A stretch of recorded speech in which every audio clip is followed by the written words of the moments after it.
무교절은 우리가 잘 아는 유월절을 말합니다. 유월절. 유월절이라고 하는 것은 애굽에게 임한 재앙이 우리에게는 지나갔다, 패스한 거다. 그래서 유월절이라 그래야죠. 그런데 내용적으로는 그들이 긴박한 순간에 제대로 된 음식을 먹지 않았습니다. 그래서 누룩을 넣지 않은 빵을 먹었다 그래서 무교절이다. 그래서 유월절은 무교절로 지킨다, 이렇게 생각하면 됩니다. 유월절 기간에는 누룩을 먹지 않고, 유월절을 맞이하는 가장 중요한 행사가 뭐냐? 1년 동안 집안에 있던 누룩을 다 버리는 절기입니다. 그렇게 유월절을 준비합니다. 지금도 그렇게 지키고 있지요. 그래서 집안 구석구석에 있던 누룩들을 다 버리고 또 한 해를 시작하지요. 이게 이제 무교절, 유월절이 되겠습니다. 이스라엘을 구원하신 하나님의 크신 은혜를 기억하자고 하는 거죠. 오늘 우리가 이곳에 있는 것이 우리의 힘으로 온 것이 아니라 하나님이 인도해 주신 것이다. 이것이 이제 무교절, 유월절이고요. 77절을 지켜라. 왜 77이냐면 6월절이 지나고 안식일이 7번 지나갑니다. 그때가 봄 추수를 할 때죠. 그래서 보리 농사를 짓고 추수한다 그래서 우리는 맥추 감사절로 지키는 절기고, 77절, 안식일이 7번 지나간다 그래서 77절, 혹은 오순절, 그죠? 50일 지나서 맞이하는 절기다. 오순절. 그래서 신약 시대는 이 77절을 지키다가 성령 받았기 때문에 우리가 오순절은 성령 강림절로도 기억하고 있는 절기입니다. 그리고 세 번째가 가을입니다. 가을에 이제 가을 농사를 마치고 추수할 때 너희들은 초막절을 지켜라 그래요. 초막에서 한 주간을 지낸다. 그래서 초막이라 그러고, 출애굽기 34장에는 이 절기를 수장절이다. 곡식을 창고에 쌓아둔다. 보관한다. 그래서 수장절. 그래서 오늘날 우리 교회가 추수감사절로 지키는 절기가 바로 이 77절 수장절이 되겠습니다. 오늘 신명기 16장은 너희는 무교절과 77절과 초막절을 지켜라고 하면서 특별히 초막절을 어떻게 지켜야 할지 우리가 말씀을 통하여 알기를 원합니다. 지금까지도 여러분이 해마다 추수감사절을 보내고 계십니다. 어떤 믿음으로 여러분은 보내고 계십니까? 아마 각자가 여러 가지 이 추수감사절을 맞이하는 우리의 믿음이 있을 것입니다. 오늘 저는 특별히 이제 우리가 할 수 있으면 우리가 생각하거나 우리가 마음 먹는 대로가 아니라 하나님의 말씀대로 이 거룩한 절기를 맞이하고 하나님께 우리가 영광을 돌려드리기를 바랍니다. 우리가 말씀을 통하여 깨닫고 한 주간 우리가 믿음으로 잘 준비해서 그저 지나가는 절기가 아니라 하나님께 이 절기를 잘 드림으로 이 절기가 지난 이유가 복되어지는 저와 여러분 되기를 바랍니다. 자, 오늘 말씀을 통하여 이 추수감사절, 초막절은 어떻게 지내야 되는가? 첫 번째, 하나님의 은혜를 기억하는 절기입니다. 13절의 말씀을 다 같이 합독합니다. 시작.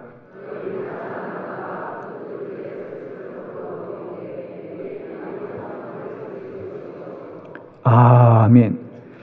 오늘 본문은 짧은 구절입니다만은 전반부와 후반부를 나눠보면 전반부에는 너희 타작 마당과 포도주 틀에 소출을 거두어들인 후에, 즉 추수를 말합니다. 그러니까 추수를 다 하고 그 소출을 거두어들이라 라고 하는 추수에 관한 얘기입니다. 그런데 후반절은 그리고 나면 1회 동안, 한 주간이죠. 한 주간 동안 초막절을 지킬 것이다 그래요. 자, 초막절을 지킨다는 게 무엇인지를 잠깐 제가 설명을 드리겠습니다. 지금도 이스라엘 백성들은 이 점에 이 초막절을 지킵니다. 초막, 히브리어로 숫카라 그럽니다. 숫카. 이스라엘 백성들이 40년 동안 광야를 지날 때 그들은 제대로 된 집이 없었죠. 늘 이동을 해야 되기 때문이겠죠. 그러니까 늘 임시, 그래서 그 들판에 있는 나무 가지나 혹은 이런 식물들을 통해서 초막을 지었습니다. 임시 거처를 지어서 살았던 것이지요. 지금도 이스라엘 백성들은 아파트에 살지만은 이 초막절이 되면 베란다에라도 나가서 임시로 초막을 짓습니다. 그래서 나무 잎으로 얼기설기 지어서 거기서 한 주간을 보내고 혹은 자동차 주차장이나 마을의 공터에 이렇게 초막을 짓는 그것이 모든 사람이 하는 큰 절기 중에 하나죠. 그러면 초막절을 지키란 얘기는 초막에 들어가 한 주간을 산다 그 말입니다. 우리가 40년 동안 광야를 지날 때 이렇게 불편하게 살았다는 거죠. 이렇게 불편하게 살았다. 그러나 하나님이 지키셔서 우리가 여기까지 왔다.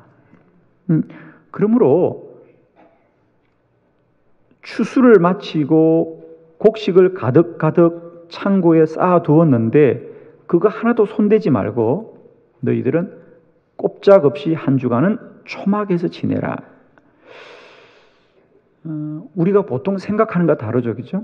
우리가 추수를 하고 거두들인 것이 많으면 그것을 가지고 축제를 하고 해야 될 텐데 초막으로 들어가라. 그렇습니다. 너희들이 이 기쁜 일을 마치면 가장 먼저 우리가 어디서 왔는지 우리의 권원과 출발이 어딘지를 또 한 번 기억하게 하는 절기죠. 지금은 이스라엘이 젖과 꿀이 흐르는 땅이고 풍성하고 풍요하지만은 우리는 본디 우리 땅 한 평도 없이 그저 초막에서 살면서 거처 없이 땅 없이 유랑하던 그런 백성이었다는 거죠. 그래서 우리 조상들이 이런 초막에 살면서 어려운 시절을 겪었는데 지금은 하나님이 젖과 꿀이 흐르는 땅을 주시고 이렇게 풍요로운 추수를 하게 하셨으니 다시 한번 하나님의 그 은혜를 기억하자 그 말입니다. 그러니까 어떻게 보면 사실은 이 추수와 초막은 전혀 상관이 없는 것 같지만은 매우 중요한 믿음의 고백이라는 거죠. 이 말씀이 그럼 우리에게 왜 중요하냐 여러분? 이것이 그저 이스라엘 백성들의 이야기가 아니라 왜 우리에게 중요하냐 하면 이거예요 여러분. 그들이 가을에 농사를 다 마치고 그 소출을 창고에 거두어들인 후에 너희는 초막절을 지켜라. 그 얘기는 초막절을 지키는 이유, 추수감사절을 지키는 이 근거가 그저 지난 한 해 동안 농사를 잘 짓게 해주신 것을 감사하는 게 아니라는 거예요. 그들은 농사를 지을 때마다 농사를 짓고 그 소출을 거두어 드릴 때마다 올 한 해 농사의 문제가 아니라 이렇게 우리가 우리 땅을 가지고 이렇게 정착하며 살게 하신 그는 우리가 광야를 거니면서 유리 걸식하면서 초막에 지날 그때 하나님이 전적으로 우리를 지키시고 인도해 주셔서 이 땅에 정착하게 하시고 이렇게 풍요로움을 누리게 하신 그 하나님의 은혜를 기억하자고요.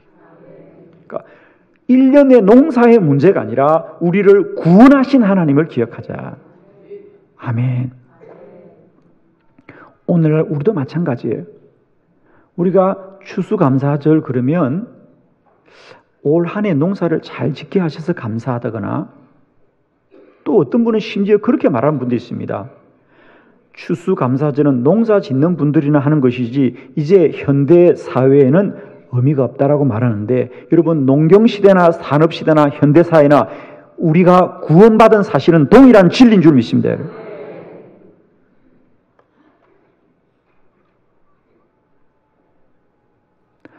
그들이 초막에 살다가 구원한 건 그 조상들의 이야기지만은 오늘도 하나님의 은혜는 동일한 거라는 거예요.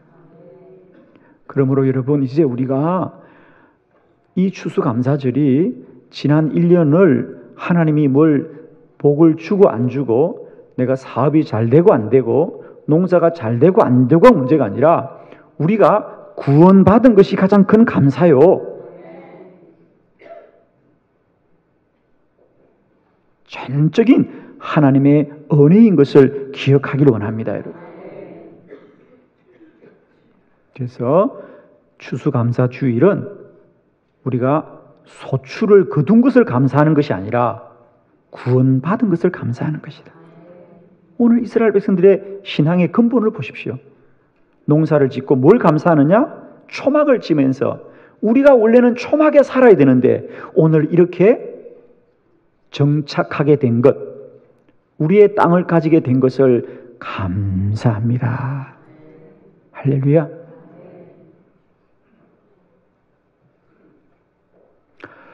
여러분이 아시는 대로 이스라엘은 모든 것이 사유재산인데 아직도 토지만은 아무도 사유하지 못하게 합니다. 쉽게 말하면 우리나라처럼 내 땅이라는 게 없습니다. 모든 땅은 빌려 쓰는 것이죠. 30년씩, 50년씩 빌려 쓸 뿐입니다. 왜? 땅은 하나님의 것이다. 그건 사람의 것이 될 수 없다는 거예요. 이 토지는 거룩한 곳이에요. 이 토지는 아무도 개인이 돈이 있다고 가지면 안 된다. 하나님의 것이다. 이것이 그들의 믿음의 고백입니다. 오늘 우리가 경작하고 두 발을 딛고 살 수 있는 이 땅을 우리가 거룩히 여기길 바랍니다. 그래서 추수감사주일은 첫 번째, 소득을 감사하는 주일이 아니라 구원받음을 감사하고 하나님의 은혜를 기억하는 절기입니다. 두 번째 말씀입니다. 이 추수감사주일은 이웃과 함께 즐거워하는 절기입니다. 우리 14절로 15절의 말씀을 함께 교독합니다. 14절. 절기를 지킬 때에는 너와 네 자녀와 노비와 네 성중에 거주하는 레위인과 객과 고아와 과부가 함께 즐거워하되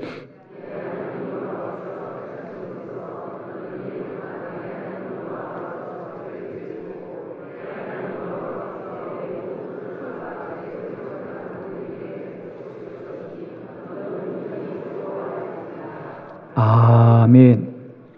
두 번째, 너희는 이 초막절을 지킬 때에, 이 절기를 지킬 때에 너희만 즐거워하지 말고 너희 자녀와 너희 노비와 너희 성중에 거하는 레위인과 객과 고아와 과부와 함께 즐거워하라. 할렐루야. 여기 나오는 자녀, 노비, 레위인, 또 나그네, 고아, 과부의 공통점이 뭐죠? 단순히 불쌍한 사람이 아닙니다. 여기 보면 레위인은 누구죠? 제사장들입니다, 여러분. 불쌍한 사람 아니에요. 그런데도 불구하고 자녀, 노비, 레위인, 나그네, 고아, 과부의 특징이 뭐냐? 그렇습니다. 자기 소유가 없는 사람들이다. 여러분, 이스라엘 12지파가 가나안에 정착할 때 모든 지파에게 땅을 분배해 주는데 레위 지파는 땅을 주지 않습니다. 왜? 너희들은 주의 성전만 섬기고 살아라. 그 대신 11지파가 레위 지파를 섬길지니라 그럽니다. 그러니까 이 레위인들도 자기 소산이 없어요. 여러분, 레위인을 불쌍히 여기시기를 바랍니다. 공통점이 뭐죠? 자기 소유가 없는 사람들. 그 사람들과 함께 즐거워하여라.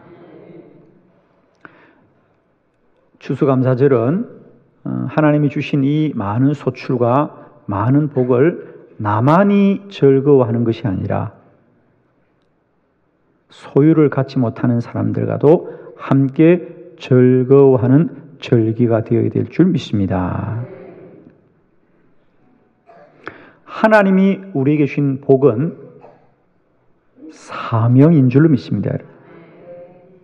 우리는 하나님이 왜 나에게 복을 주셨느냐? 그것은 베풀고 나누고 섬기라고 주신 사명이다. 그래서 여러분, 우리의 복은 몰래 나만 즐기는 복이 아니라 함께 즐거워합시다. 할렐루야. 함께 즐거워하자. 함께 즐거워하자. 그래서 하나님이 주신 2018년도에 우리의 큰 복이 그저 나만의 복이 아니라, 나만이 누리는 복이 아니라 함께 즐거워할지니라. 함께 즐거워할지니라. 함께 즐거워할지니라. 저희 교회가 해마다 추수감사 주일에 작은아마 우리가 이렇게 사랑의 과일 바구니를 준비해서 우리가 한 해 동안 주신 하나님 은혜를 감사하면서 이것을 봉헌하면 예배를 마치고 이제 우리가 우리 관내에 어려운 시설이나 또 기관이나 또 가정이나 이런 데를 찾아다니면서 우리가 전달하고 있습니다. 사실 뭐 큰 것은 아닙니다. 그러나 저희 교회 이렇게 하는 이유는 이 말씀의 정신을 우리가 잊지 말자 그 말입니다. 여러분. 사실 그분들이 뭐 과일 바구니 하나 받는다고 대단하게 달라지지는 않습니다. 그러나 문제는 우리의 고백이죠. 우리 교회가 또 한 해를 보내면서 그냥 보내지 않고 늘 하나님이 주신 복이 크다고 하는데 그 복은 흘러가는 복이고 나누는 복이고 함께 즐거워하는 복이 되어야 할 줄 믿는다. 그래서 여러분 부탁합니다. 이 추수감사주를 지킬 때는 사랑의 과일 바구니뿐만 아니라 여러분 가족들과도 또 여러분의 형제 자매들과도 또 우리 목장의 목원들과도 또 사랑하는 교우들과 이웃들과도 좀 할 수 있거든. 함께 이 즐거움을 나눌 수 있기를 바라고요. 우리가 가족들에게도 한번 좀 모여서 식사라도 하면서 올 한 해 우리가 정말 이곳까지 온 것이 하나님의 은혜이다. 그리고 서로 좀 가족도 위로하시고요. 또 주변도 위로하는 그런 은혜가 우리 가운데 있어졌어. 하나님이 나에게 주신 복이 그저 나만의 복이 아니라 하나님께 영광을 돌려드리는 거룩한 복이 되기를 그리스도 예수 이름으로 축원드립니다. 세 번째, 추수감사절은 어떻게 지내야 되느냐? 주신 복을 따라 드리는 절기입니다. 16절의 말씀, 우리 16절, 17절을 교독합니다. 16절, 너희 가운데 모든 남자는 1년에 3번 곧 무교절과 77절과 초막절에 내 하나님 여호와께서 택하신 곳에서 여호와를 배웁되 빈손으로 여호와를 배웁지 말고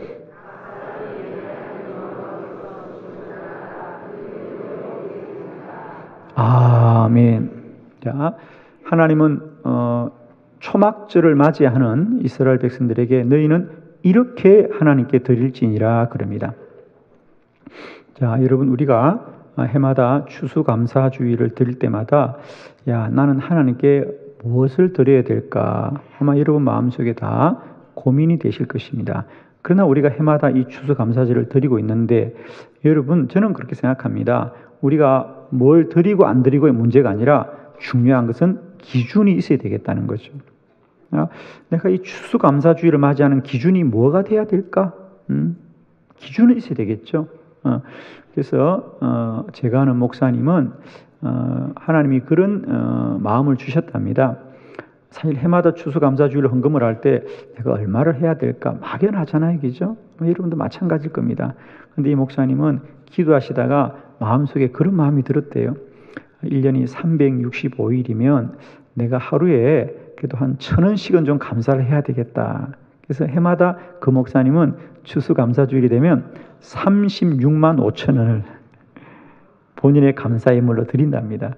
본인만 그렇게 하는 것이 아니라 사모님도 그렇게 하고 또 아들, 딸이 있습니다. 그래서 아들 이름으로도 36만 5천 원, 딸 이름으로도 36만 5천 원 그렇게 해서 드리는데 저는 그분의 말씀을 들으면서 귀한 것은 많고 적음을 떠나서 기준이 있다는 게 귀하더라고요. 어쨌든 기준이 있구나. 여러분 모든 건 기준이 있어야 되거든요. 우리가 헌금을 많이 드린다 적게 드린다 중요하지 않고 기준이 있으면 되는데 그 목사님은 그렇게 하시더라고요. 근데 우리가 성경은 우리에게 어떤 기준을 말해주고 있는가? 오늘 성경은 너무 귀하죠. 첫 번째 보니까 16절에 초막절에 내 하나님 여호와께서 택하신 곳에서 여호와께 드리라 그래요. 첫 번째 우리가 하나님께 드릴 때 첫 번째 기준은 뭐죠? 하나님이 택하신 곳에서 드려야 됩니다. 그 말은 무슨 얘기냐? 하나님 앞에서 드리라. 할렐루야.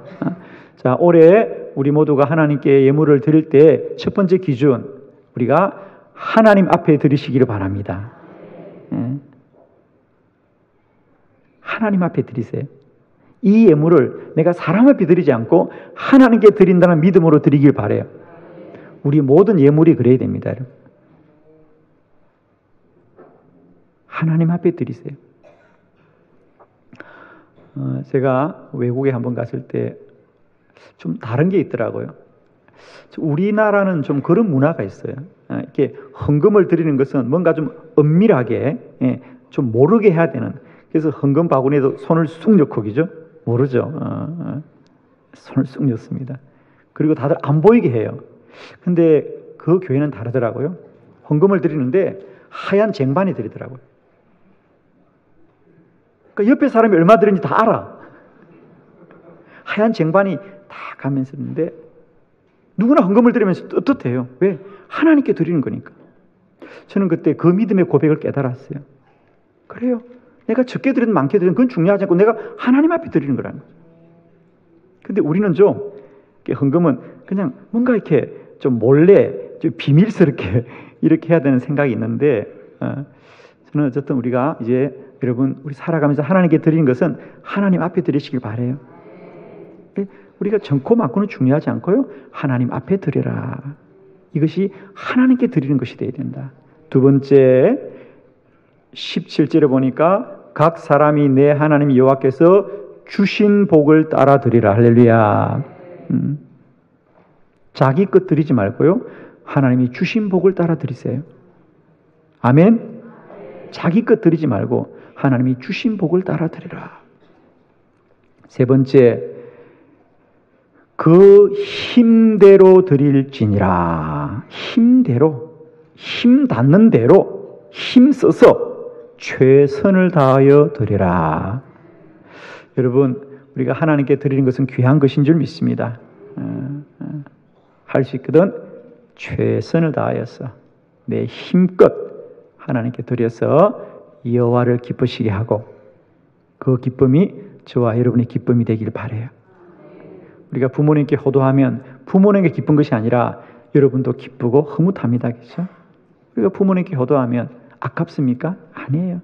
부모님들이 기뻐하는 모습 보면 우리도 흐뭇하고 기쁩니다.